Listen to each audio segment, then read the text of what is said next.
Hi అండి. VR రాజా facts. ఒక ఉగ్రవాది, ఒక నరరూప రాక్షసుడు, ఒక బెట్టింగ్ రాయుడు ఈ కు ఎడ్యుకేషన్ పేరుతో జనాలను మోసం చేస్తున్నాడు. 6 లక్షల మంది వీడి మీద వీడియో చేయమని చెప్పాడు. ఎటువంటి దరిద్రుడంటే రామాయణం గురించి చెప్తాడు, బెట్టింగ్ యాప్ని ప్రమోట్ చేస్తాడు. మహాభారతం గురించి చెప్తాడు, బెట్టింగ్ యాప్ని ప్రమోట్ చేస్తాడు. భాగవతం గురించి చెప్తాడు, బెట్టింగ్ యాప్ని ప్రమోట్ చేస్తాడు. గడిచిన 3 సంవత్సరాలుగా ప్రతిరోజు బెట్టింగ్ యాప్ ప్రమోట్ చేసిన ఎవరైనా ఉన్నాడు అంటే యూట్యూబ్లో కొడుకే. క్షమాపణ లేకుండా కసిగా సబ్స్క్రైబర్ని అన్యాయం చేసే ఎదవ ఈడు. అయ్యా, నీకు ఒక విషయం చెప్తున్నాను, నువ్వు ఏమి ఖర్చు పెడుతున్నావు?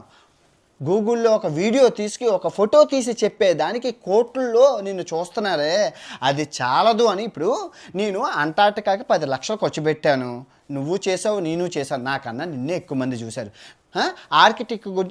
ఆర్కిటెక్ట్కి నాకు 10 లక్షలు ఖర్చు అయింది, నువ్వు చేసావు, నేను చేశాను, నిన్నే ఎక్కువ మంది చూశారు.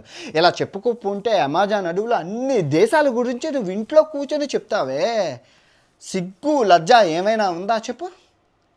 నేను తిరిగి ఖర్చు పెట్టి కోట్లలో ఖర్చు పెట్టి లక్షల్లో ఖర్చు పెట్టి వీడియో తీస్తే ఎవరు చూడరు. తమరు ఇంట్లో కూర్చొని సొల్లు కబుర్లు చెప్తే చూస్తారు. అయినా నేను ఆదరిస్తున్నాను కదా, అది నీ అదృష్టం కదా. మరి అలాంటి అదృష్టాన్ని కాపాడుకోవాలి కదా. అటువంటి నమ్మిన సబ్స్క్రైబర్లను ఎవరైనా మోసం చేస్తారో, అశుద్ధం తింటున్నావా, ఇంకేమైనా తింటున్నావా, సిగ్గు లజ్జ ఏమైనా ఉందా? అన్ని మంది నిన్ను ఆదరించేటప్పుడు నువ్వు ఎలా ఉండాలి? రూపాయి ఖర్చు లేకుండా లక్షల్లో ఆదాయం వస్తుంది. అటువంటి అదృష్టం ఎవరికైనా కలుగుతుందా? అయినా సరే ఆశ ఇంకా సరిపోదని రోజు బెట్టింగ్ యాప్ చేస్తారు. రోజు ఏదో ఒకటి బెట్టింగ్ యాప్, ట్రేడింగ్ యాప్ అన్నీ లీగల్ ఏవి చేయరు. కోట్లలో ఆస్తి సంపాదించాడు. సింపుల్ అయ్యా.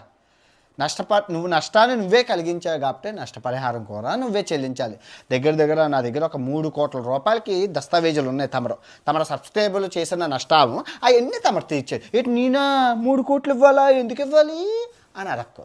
తమరు చెప్పింది అంతే. కానీ మన వాళ్ళు బాగా ఆడేసి ఎక్కువ దొబ్బెట్టుకున్నారు. మరి తమరి వల్లే నష్టం జరిగింది కాబట్టి తమరే తీర్చాలి, లేదంటే జైల్లో బొక్కలో కూర్చోవాలి. సేమ్ ఏది, బొక్కలో కూర్చుంటావా, నష్టపరిహారం చెల్లిస్తావా, అది నువ్వే తీర్చుకో. ఓకే, చాలామంది ఉన్నారు. వాళ్ళందరూ మీకు మళ్ళీ చెప్తున్నాను, దయచేసి నాకు పంపించకండి, నన్ను నరకండి. నియరెస్ట్ పోలీస్ స్టేషన్కి వెళ్ళి విఆర్ రాజా వారు ఫ్యాక్ట్ చేస్తే చాలు. ఈ సబ్స్క్రైబర్లు చూడు, కింద కమెంట్లు ఎన్ని ఉంటాయి తమ మీద. కసిగా ఉన్నారు. 6 లక్షల మంది వీడియోలు చేయమన్నారు నీ మీద. 6 లక్షల మంది విఆర్ రాజా. ఈ ఎదవ ఎలాంటి వాడంటే అండి, లాస్ట్ ఇయర్ ఎప్పుడు నేను బెట్టింగ్ యాప్లకు వీడియోలు చేసినా కింద